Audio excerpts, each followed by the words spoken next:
Qui était donc cet homme au cœur généreux que l'Église primitive nomma Fils de la Consolation? Parmi les premiers disciples ayant répandu la bonne nouvelle au-delà de Jérusalem, brille la figure de saint Barnabé, dont le nom initial était Jean. Le Saint-Esprit l'a choisi pour être le compagnon de saint Paul, et ensemble, ils ont porté l'Évangile en terre lointaine. Son histoire, remplie d'une foi inébranlable et d'une vaillance apostolique, nous montre comment un homme simple peut devenir un instrument de la grâce divine et construire les fondations de l'Église qui perdurent jusqu'à nos jours. Chapitre 1. Le Fils de la Consolation. Sur les côtes ensoleillées de Chypre, durant les premières années du 1er siècle, naquit Jean, un enfant d'une famille lévite qui grandirait dans le strict respect de la loi de Moïse. Ses parents, descendants de la tribu sacerdotale de Lévi, l'éduquèrent aux anciennes traditions du peuple d'Israël, sans imaginer que leur fils serait témoin d'eux. L'accomplissement des prophéties messianiques, le jeune Jean grandit en étudiant les Écritures et en apprenant les métiers propres à sa condition. Son intelligence et sa bonté naturelle le distinguaient des autres, et il développa rapidement une sensibilité particulière envers les nécessiteux. Souvent, il partageait ce qu'il possédait avec les plus pauvres, gagnant l'affection de ceux qu'il connaissait. Arrivé à l'âge adulte, Jean se rendit à Jérusalem pour compléter sa formation religieuse. Là, il assista à la prédication de Jésus de Nazareth, même si les récits ne précisent pas s'il le connut personnellement.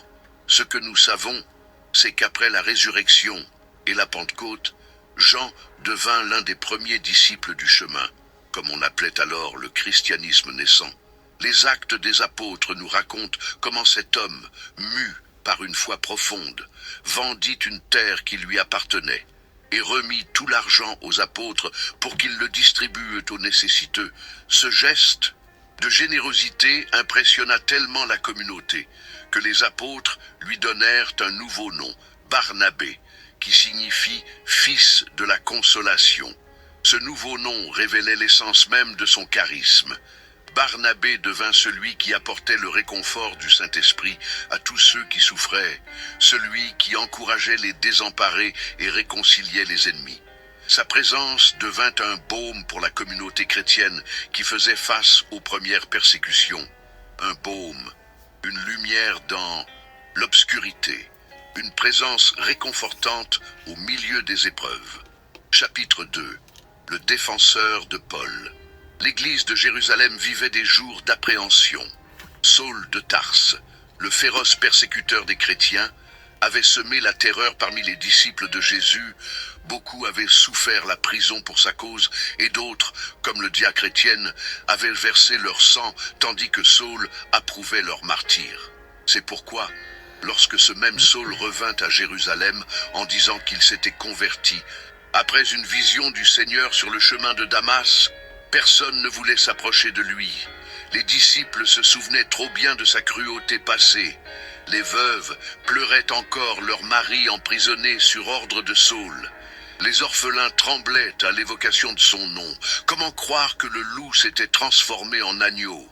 N'était-ce pas un piège pour s'infiltrer parmi eux et poursuivre sa persécution? La peur et la méfiance étaient compréhensibles. C'est alors que Barnabé, mu par une inspiration divine, décida de s'approcher de Saul, le cœur ouvert et sans préjugés. Il écouta son témoignage.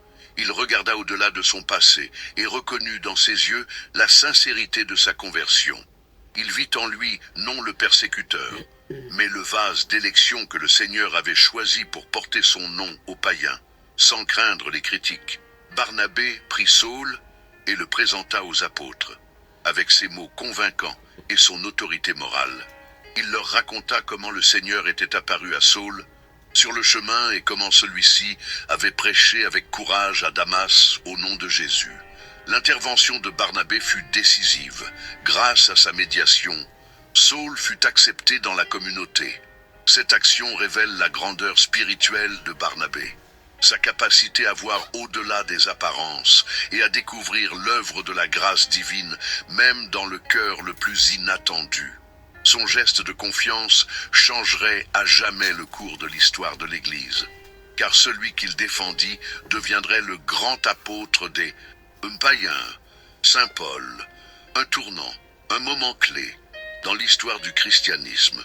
Chapitre 3. L'envoyé à Antioche.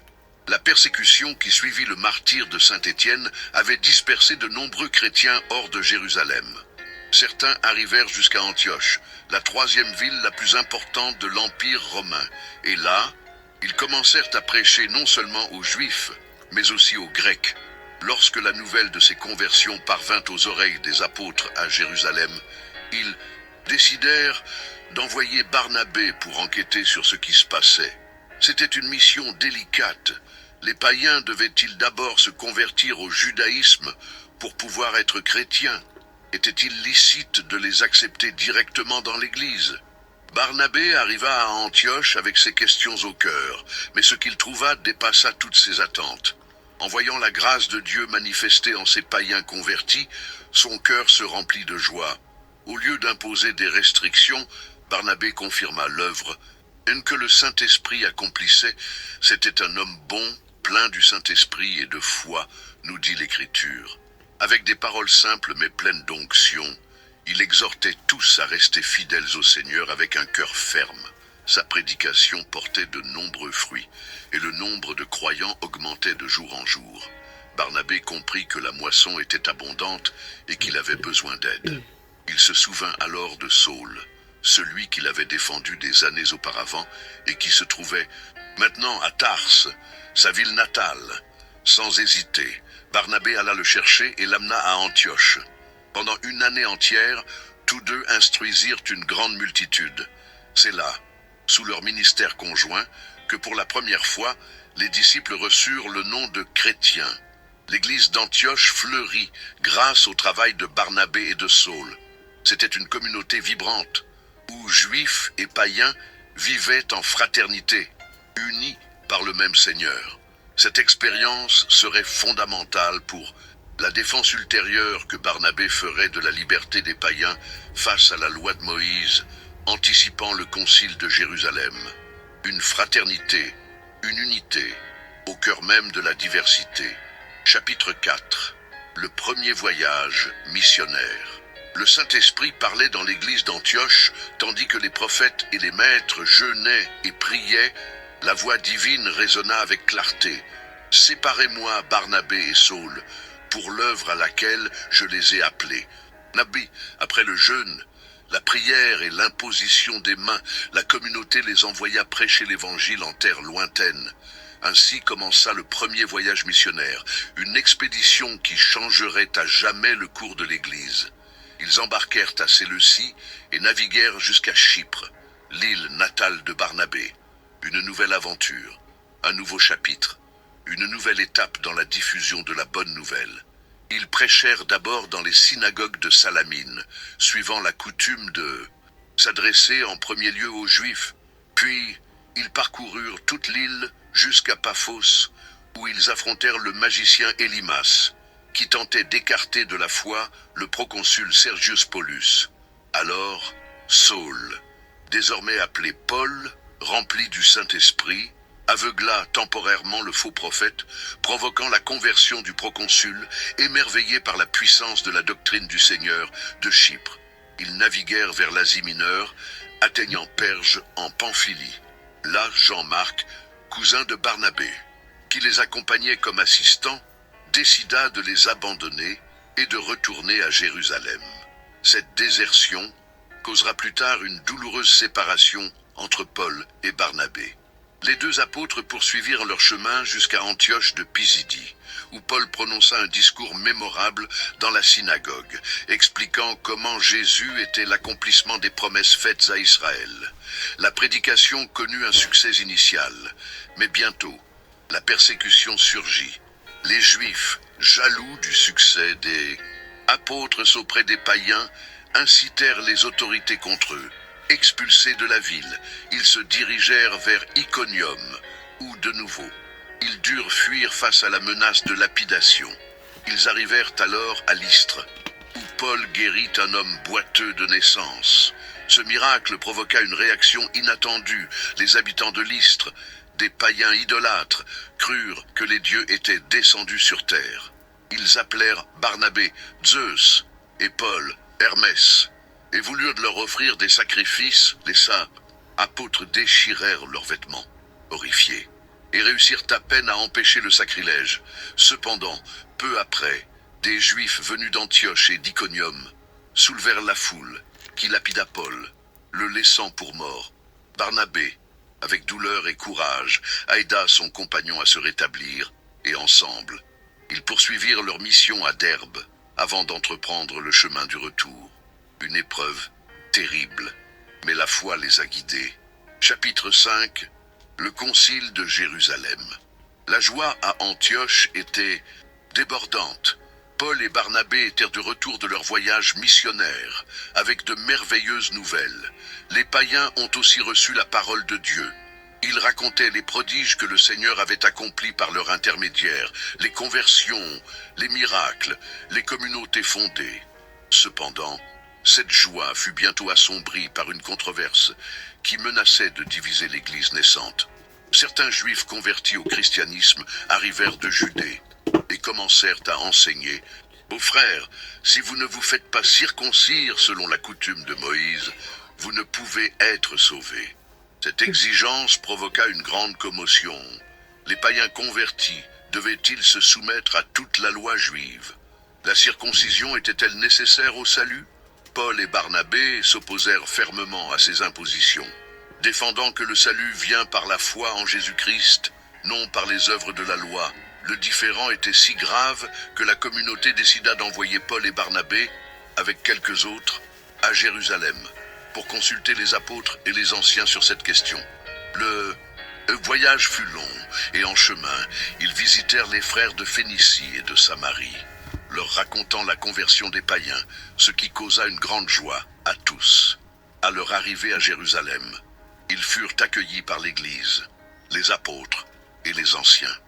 Après avoir écouté leur récit, certains pharisiens convertis insistèrent: « Il est nécessaire de les circoncire et de leur ordonner de garder la loi de Moïse. » Mais on convoqua alors ce que nous connaissons comme le Concile de Jérusalem, la première grande assemblée de l'Église, pour résoudre une question doctrinale. Pendant le débat, Barnabé parla avec l'autorité que lui conférait le fait d'avoir été témoin direct de l'œuvre de Dieu parmi les païens, avec des mots simples mais fermes. Il raconta comment le Saint-Esprit était descendu sur Corneille et sa famille, comment à Antioche, les Grecs avaient reçu l'Évangile avec une foi sincère, comment pendant leur voyage missionnaire, ils avaient vu de véritables conversions, sans avoir besoin d'imposer la circoncision. Son témoignage, ainsi que celui de Paul, et l'intervention décisive de Pierre, inclinèrent la balance vers la liberté des païens.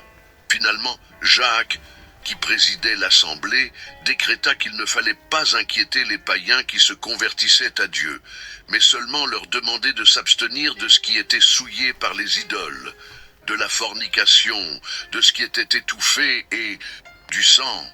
Cette décision, inspirée par le Saint-Esprit, fut accueillie avec soulagement et joie par la communauté d'Antioche. Lorsque Barnabé et Paul revinrent avec la lettre du concile, un moment clé.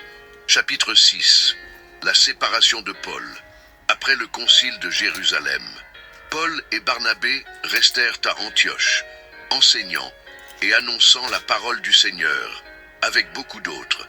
Quelque temps plus tard, Paul proposa à Barnabé: « Retournons visiter les frères dans toutes les villes où nous avons annoncé la parole du Seigneur, pour voir comment ils vont. » C'était une proposition raisonnable, un désir pastoral de confirmer dans la foi les communautés qu'ils avaient fondées. Barnabé accepta avec enthousiasme, mais voulait emmener avec lui Jean, appelé Marc, ce jeune homme qui les avait accompagnés au début du premier voyage missionnaire et qui les avait ensuite abandonnés en Pamphylie. Pour Barnabé, toujours disposé à donner une seconde chance, il était important que son cousin Marc puisse se racheter de cet abandon. Il voyait en lui du potentiel et voulait le former à l'apostolat. Paul, cependant, avait une opinion différente. Pour lui, Celui qui avait abandonné la mission une fois ne méritait pas la confiance pour une nouvelle entreprise. La mission évangélique exigeait constance et détermination, qualité que Marc n'avait pas démontrée. De son point de vue, emmener quelqu'un de peu fiable pouvait compromettre le succès de la prédication.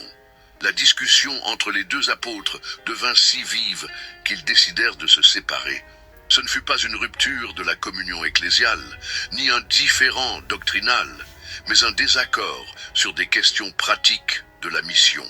Cependant, cela révèle comment même les saints peuvent avoir des opinions divergentes, et comment le Saint-Esprit peut agir par des chemins différents.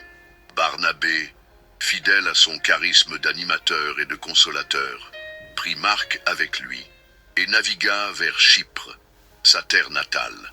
Là, il continua son œuvre évangélisatrice, formant son jeune disciple dans la foi apostolique. Son intuition concernant Marc s'avéra juste. Des années plus tard, Paul lui-même demanda qu'on lui envoie Marc, car il lui est utile pour le ministère. Et la tradition nous dit que Marc deviendra l'évangéliste qui recueillit la prédication de Pierre.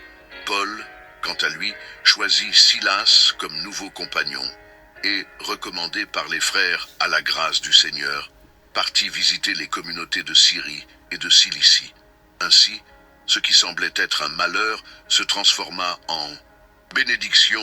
Au lieu d'une seule équipe missionnaire, il y en avait désormais deux qui étendaient l'évangile dans des directions différentes, une fin inattendue. Chapitre 7. La mission à Chypre. Après la séparation d'avec Paul, Barnabé retourna à Chypre, accompagné de son cousin Jean-Marc. L'île qu'il a vue naître serait désormais le principal champ de son apostolat.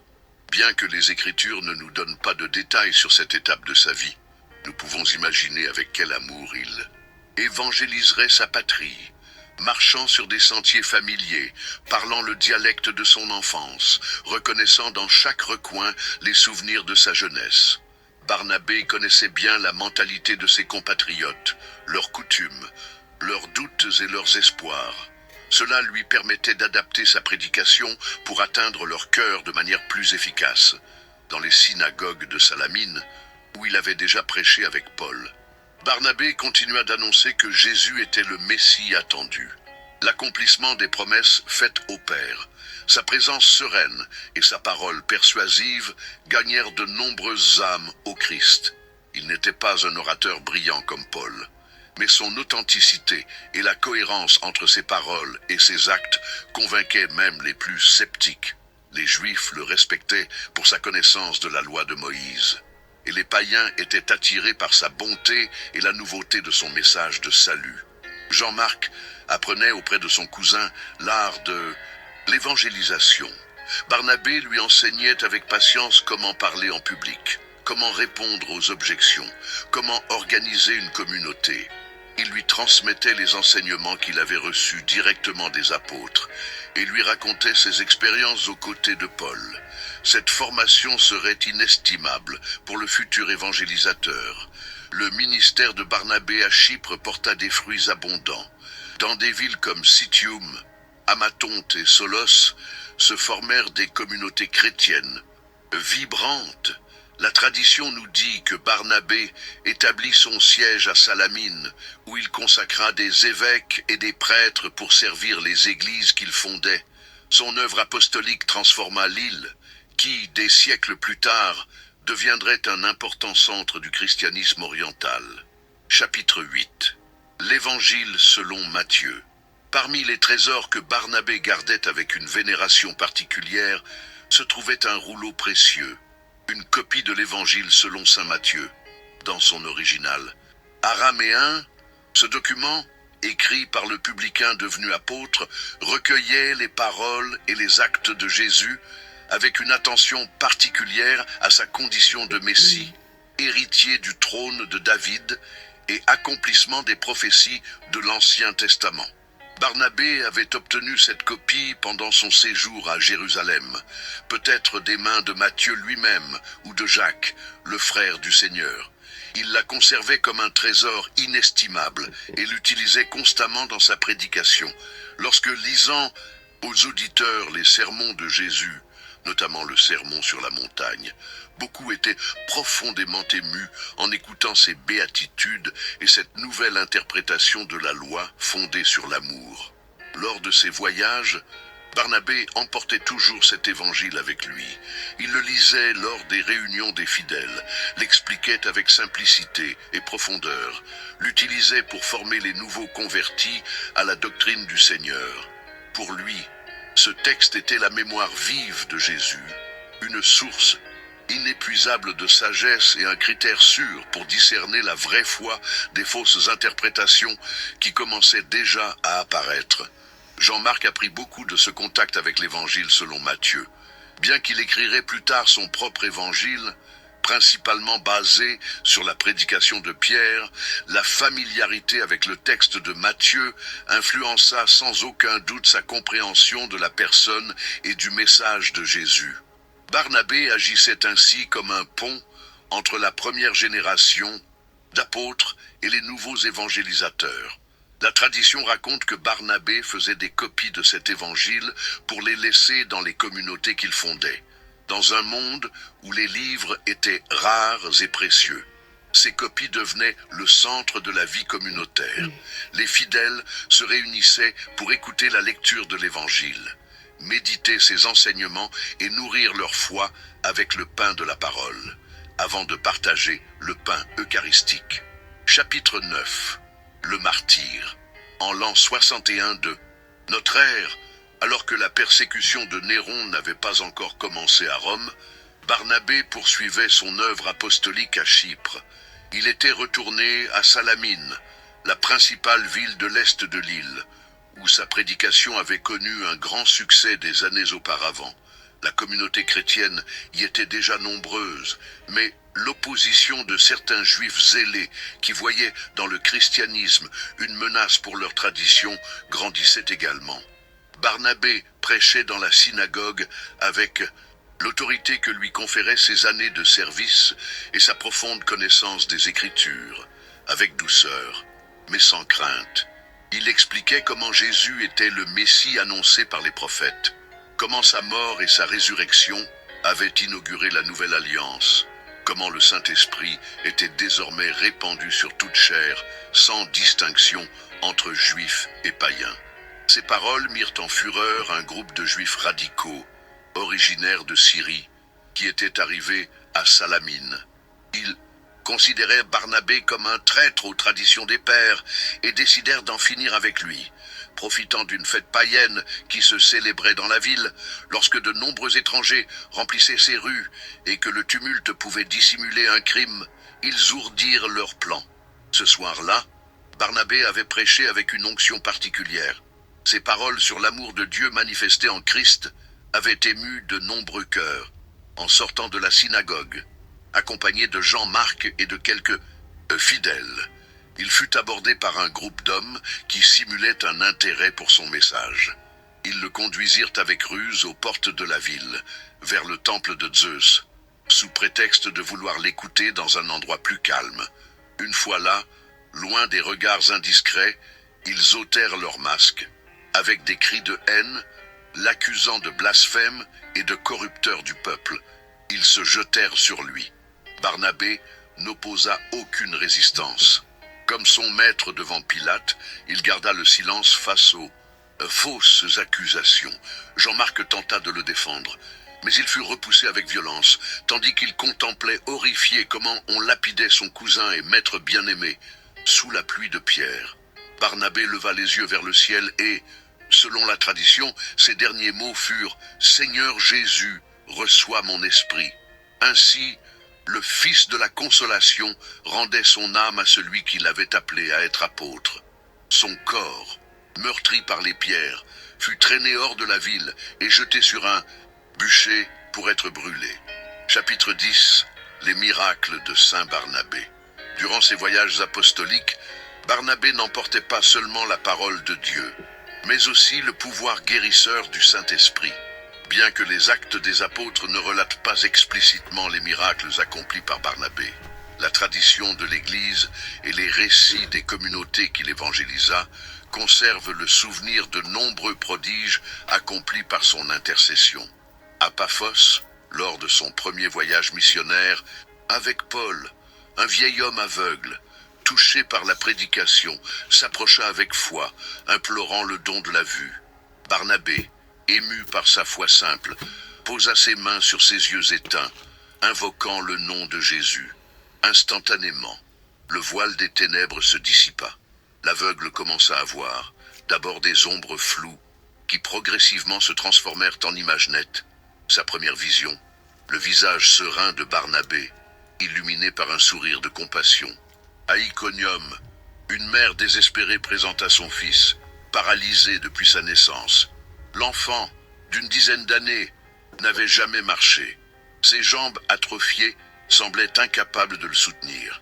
Barnabé regarda le petit avec tendresse et lui demanda « Crois-tu que le Seigneur Jésus peut te guérir ?» L'enfant, les yeux brillants d'espoir, hocha la tête. Barnabé prit alors sa main droite et prononça avec autorité « Au nom de Jésus-Christ de Nazareth, lève-toi et marche !» Un frisson parcourut le corps de l'enfant, tandis que ses jambes retrouvaient leur force. Devant l'étonnement de tous les présents, l'enfant se leva et commença à marcher, d'abord avec des pas hésitants, puis en courant et en sautant de joie, un spectacle extraordinaire. Durant son séjour à Salamine, une terrible sécheresse ravageait l'île. Les cultures dépérissaient sous le soleil impitoyable, et la famine menaçait la population. Les prêtres païens avaient offert des sacrifices à leurs dieux. En vain, au milieu de cette calamité, les chrétiens demandèrent à Barnabé d'intercéder auprès du Seigneur. L'apôtre convoqua la communauté à 3 jours de jeûne et de prière. Le 3e jour, il monta sur une colline voisine, accompagné des fidèles. Là, les bras étendus vers le ciel, il implora la miséricorde divine.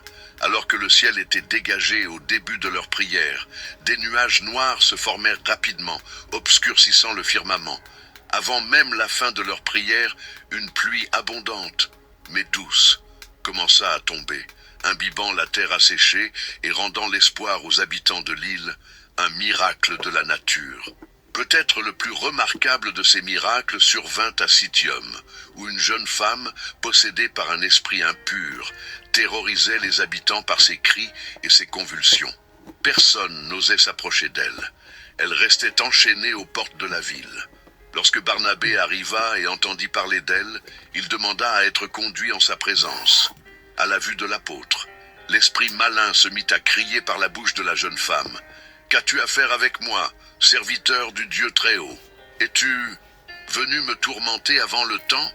Barnabé, imperturbable, ordonna « Tais-toi et sors d'elle au nom de Jésus-Christ. » D'un dernier cri déchirant, le démon quitta la jeune femme, qui s'effondra, épuisée, mais enfin libérée de son tourment. À son réveil, ses yeux, auparavant hagards, révélaient une nouvelle clarté, et son visage, autrefois contracté par la haine, rayonnait d'une paix indescriptible, une libération totale. Ces miracles, plus que des démonstrations de pouvoir, étaient pour Barnabé des signes confirmant la vérité de l'évangile qu'il prêchait. Il ne cherchait jamais les applaudissements ni l'admiration, mais dirigeait toujours la gloire à Dieu. « Ce n'est pas moi qui agis, disait-il, mais le Christ qui vit en moi. » Son humilité face aux prodiges que le Seigneur accomplissait par ses mains augmentait encore l'admiration de ceux qui le connaissaient. Une humilité immense. Chapitre 11. Les Sausatium. Lettre perdue. Bien qu'aucune épître écrite par Barnabé ne soit conservée dans le canon du Nouveau Testament, des indices historiques et des références dans des écrits patristiques suggèrent que l'apôtre chypriote a laissé un héritage écrit significatif, homme de profonde formation religieuse et de vaste culture. Barnabé utilisa également la parole écrite pour diffuser la bonne nouvelle et guider les communautés qu'il fondait. Durant son ministère à Antioche, Barnabé écrivit plusieurs lettres aux Juifs convertis à Jérusalem, leur expliquant l'œuvre de Dieu parmi les païens. Dans ces missives, d'un style clair et persuasif, il relatait les conversions dont il avait été témoin et comment le Saint-Esprit se manifestait parmi les païens qui embrassaient la foi sans avoir besoin de se soumettre à la circoncision. Ces lettres, lues lors des assemblées des chrétiens jérosolimitains, préparèrent le terrain pour l'acceptation des païens dans l'Église et contribuèrent à la décision du Concile de Jérusalem, un message de tolérance. Après s'être séparé de Paul, tout en évangélisant à Chypre, Barnabé entretint une correspondance avec son ancien compagnon de mission. Malgré leur désaccord sur Jean-Marc, le lien spirituel entre les deux apôtres ne s'est jamais rompu. Dans ses lettres, que Paul conservait avec soin et consultait occasionnellement, Barnabé partageait ses réflexions sur la vie chrétienne et l'informait des progrès de l'Évangile sur l'île. Paul, de son côté, lui racontait ses expériences en Asie mineure et en Grèce, lui demandant conseil sur des questions doctrinales ou pastorales particulièrement délicates. Un échange spirituel. Son œuvre la plus importante aurait été une longue lettre adressée aux chrétiens d'origine juive, dans laquelle il expliquait la signification christologique des écritures hébraïques. Dans ce texte, Barnabé interprétait les figures, les symboles et les prophéties de l'Ancien Testament comme des annonces et des préfigurations du Christ et de son Église. Sa profonde connaissance de la tradition lévitique lui permettait de dévoiler le sens spirituel des rites et des préceptes de la loi, montrant comment en Christ il s'accomplissait pleinement, une compréhension profonde. Il existe un écrit connu sous le nom d'Épître de Barnabé, qui a circulé largement dans l'Église primitive et a été très estimé par de nombreux pères. Clément d'Alexandrie le citait comme autorité, et dans certains anciens codices, il apparaît aux côtés des livres du Nouveau Testament. Cependant, les études modernes ont déterminé que ce texte est une œuvre pseudo-épigraphique du IIe siècle, écrite par un auteur inconnu qui utilisa le nom de l'apôtre vénéré pour donner plus d'autorité à son écrit, une confusion historique. Les véritables lettres de Barnabé se sont perdues dans les vicissitudes de l'histoire. Certaines ont péri durant les persécutions, lorsque les chrétiens devaient remettre leurs livres sacrés pour être brûlés. D'autres ont disparu avec la destruction de bibliothèques lors des invasions barbares ou musulmanes. Il ne nous reste que des références indirectes et des fragments cités par des auteurs postérieurs. Une perte irréparable. Cette perte est particulièrement regrettable, car elle nous prive de connaître la pensée directe de l'un des grands apôtres de l'ère apostolique. Cependant, nous pouvons nous consoler en pensant que l'essence de son message survit dans l'évangile qu'il a prêché, dans les communautés qu'il a fondées et dans la tradition vivante de l'Église qui continue de le vénérer comme l'un de ses pères fondateurs. Un héritage immorte. Chapitre 12. Le sépulcre et les reliques. Lorsque la nuit recouvrit Salamine de son manteau obscur, Jean-Marc, accompagné de quelques chrétiens fidèles, retourna furtivement sur les lieux du martyre. Les larmes aux yeux, mais la détermination au cœur. Ils recueillirent les restes mortels de Barnabé, épargnés par les flammes. Avec amour et révérence, ils enveloppèrent ces précieux restes dans des linceuls de lin, comme le corps du Seigneur, en secret, pour éviter toute profanation de la part de leurs ennemis. Ils transportèrent le corps dans une ancienne crypte funéraire, aux abords de la ville. Là, dans la pénombre, éclairée seulement par quelques lampes à huile, ils déposèrent les restes de l'apôtre. Jean-Marc plaça auprès du corps l'évangile de Matthieu, que Barnabé portait toujours sur lui, symbole de la parole qu'il avait prêchée jusqu'au bout. Après une veillée de prière, ils scellèrent l'entrée de la crypte avec une grande pierre. L'emplacement exact du tombeau resta secret, transmis seulement entre les chefs de la communauté chrétienne de Salamine. Au fil des ans et des persécutions, la connaissance précise se perdit et le lieu de repos de Barnabé fut oublié pendant près de 4 siècles. Ce fut en l'an 478 que Dieu voulut révéler à nouveau le tombeau de son fidèle serviteur. L'évêque Anthème de Salamine, homme de profonde prière, eut une vision où Barnabé lui indiquait le lieu de son inhumation.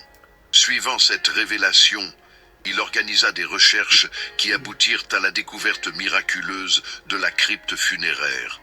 En ouvrant le tombeau, ils retrouvèrent les restes de l'apôtre et sur sa poitrine, l'évangile de Matthieu, miraculeusement préservé. Cette découverte causa une grande émotion dans toute l'île et parvint jusqu'aux oreilles de l'empereur Zénon à Constantinople. Le miracle fut interprété comme un signe divin, confirmant l'ancienneté apostolique de l'Église de Chypre. Grâce à ce miracle, l'empereur accorda à l'Église chypriote le privilège de l'autocéphalie, c'est-à-dire le droit d'élire son propre archevêque sans dépendre du patriarche d'Antioche. Il accorda également à l'archevêque de Chypre des honneurs impériaux spéciaux, comme de signer à l'encre rouge et de porter un sceptre au lieu d'un bâton pastoral, privilège qu'il conserve encore aujourd'hui. Sur le lieu de la découverte, une magnifique basilique fut édifiée, dédiée à Saint Barnabé, devenant un important centre de pèlerinage. Les reliques de l'apôtre, gardées avec vénération, furent source de nombreux miracles et de grâces pour les fidèles qui venaient implorer son intercession. Chapitre 13, l'héritage spirituel. La semence plantée par Barnabé à Chypre et dans d'autres régions de la Méditerranée germa et croît pour devenir des communautés chrétiennes florissantes. Son œuvre apostolique ne prit pas fin avec son martyre, mais continua de porter ses fruits par l'intermédiaire de ceux qui l'avaient formé dans la foi. Parmi eux se distinguait Jean-Marc, qui, après la mort de son maître et cousin, se rendit à Rome pour rejoindre Pierre. Là, Marc recueillit la prédication du prince des apôtres et la mit en forme dans l'évangile qui porte son nom. Ce texte, le plus bref et le plus direct des 4 évangiles canoniques, reflète en quelque sorte l'esprit pratique et la simplicité de Barnabé. Ce n'est pas un hasard si Marc, formé à l'école de l'humilité et du service par son cousin, présenta Jésus principalement comme le serviteur souffrant, venu non pour être servi, mais pour servir. L'influence de Barnabé s'étendit aussi par les communautés qu'il avait fondées ou consolidées. À Antioche, où il avait travaillé avec Paul pendant une année entière, l'Église conserva son caractère accueillant et multiculturel, reflet de l'esprit intégrateur du Fils de la Consolation. À Chypre, la foi chrétienne prit des racines si profondes que même les invasions arabes des siècles plus tard ne parvinrent pas à l'éradiquer. Le charisme particulier de Barnabé, sa capacité à voir le meilleur en chaque personne et à jeter des ponts entre les différents, devint un modèle pour beaucoup dans l'Église primitive. Son intervention en faveur de Paul avait démontré que la miséricorde peut transformer un persécuteur en apôtre. Sa défense des païens au concile de Jérusalem avait ouvert les portes de l'Église à toutes les nations. Sa patience envers Marc avait formé un évangéliste.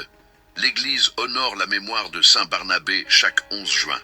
À Chypre, cette fête est célébrée avec une solennité particulière. Des cas et processions, des veillées de prière et des liturgies solennelles rappellent le fils préféré de l'île, qui apporta la lumière de l'Évangile à ses compatriotes. La basilique Saint-Barnabé à Salamine, bien que endommagée par le temps et les conflits, reste un lieu de pèlerinage où les fidèles cherchent l'intercession de l'apôtre.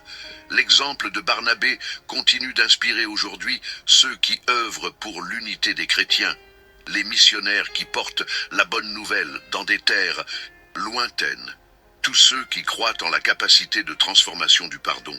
Sa figure, peut-être moins connue que celle de Paul ou de Pierre, brille de sa propre lumière dans le firmament des saints, comme une étoile qui guide vers la réconciliation et l'espoir. Chapitre 14. Dévotion et patronage. Au fil des siècles, la dévotion à Saint Barnabé a fleuri dans diverses régions du monde chrétien, mais particulièrement à Chypre, où il est vénéré comme apôtre fondateur et patron principal de l'île.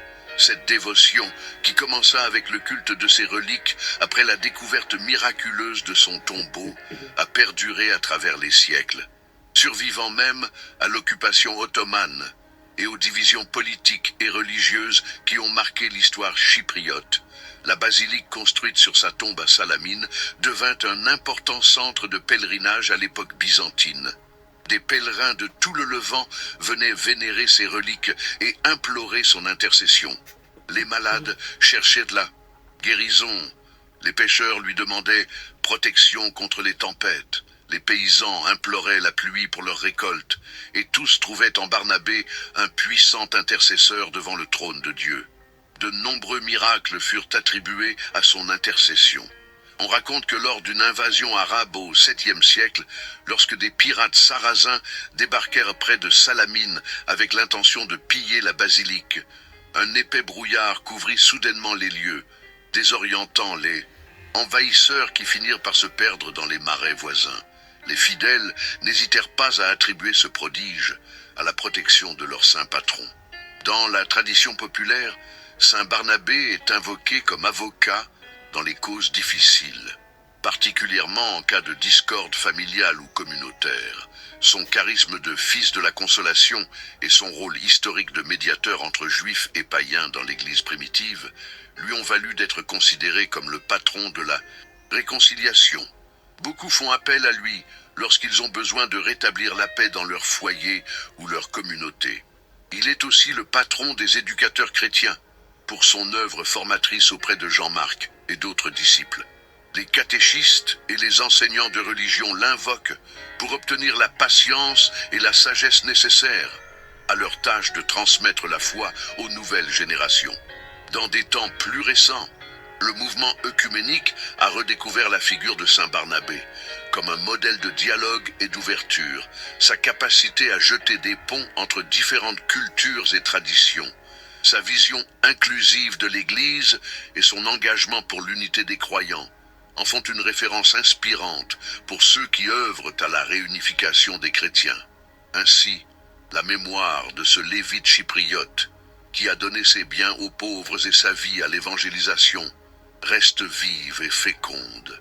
Son intercession continue de répandre des bénédictions sur les fidèles qui l'invoquent, et son exemple continue d'inspirer ceux qui cherchent à suivre le Christ avec générosité et dévouement. Chapitre 15. Prière à saint Barnabé. Ô glorieux saint Barnabé, apôtre du Seigneur et fils de la consolation, qui avec générosité a donné tes biens pour la subsistance des pauvres, et a dédié ta vie entière à la propagation de l'Évangile, écoute notre humble supplication en ce jour. Toi, qui as su reconnaître l'œuvre de la grâce divine dans le cœur de Saul converti, alors que tous les autres se méfiaient, apprends-nous à regarder nos frères avec des yeux de miséricorde, découvrant en eux la présence du Christ, au-delà de leur faiblesse et de leur passé, apôtre de la réconciliation, qui a intercédé au concile de Jérusalem pour que juifs et païens forment un seul peuple dans la foi. Aide-nous à être artisans de paix et d'unité dans un monde divisé par la haine, l'intolérance et l'incompréhension, maître des évangélisateurs, qui a formé Jean-Marc avec patience et bonté jusqu'à en faire un fidèle transmetteur de la bonne nouvelle, intercède pour tous les catéchistes et missionnaires afin qu'ils sachent semer la parole avec sagesse et récolter des fruits abondants pour le royaume. Témoin fidèle jusqu'au martyr, qui a scellé à Salamine par ton sang le témoignage de ton amour pour le Christ. Fortifie notre foi dans les moments d'épreuve, afin que nous ne soyons jamais honteux de l'Évangile, et que nous ne cédions pas aux tentations du monde. Patron de Chypre, qui as apporté la lumière du Christ à ta terre natale, bénis tous ceux qui cherchent sincèrement Dieu, éclaire ceux qui vivent dans les ténèbres de l'erreur, et console ceux qui souffrent de persécution pour cause de justice. Nous te supplions, saint Barnabé, que par ta puissante intercession devant le trône du Très-Haut, tu nous accordes la grâce que nous te demandons avec confiance. Mentionnez la requête, si c'est pour la plus grande gloire de Dieu et le bien de nos âmes. Et à la fin de notre pèlerinage terrestre, puissions-nous partager avec toi la vision béatifique au ciel, où nous louerons éternellement le Père, le Fils et le Saint-Esprit. Amen.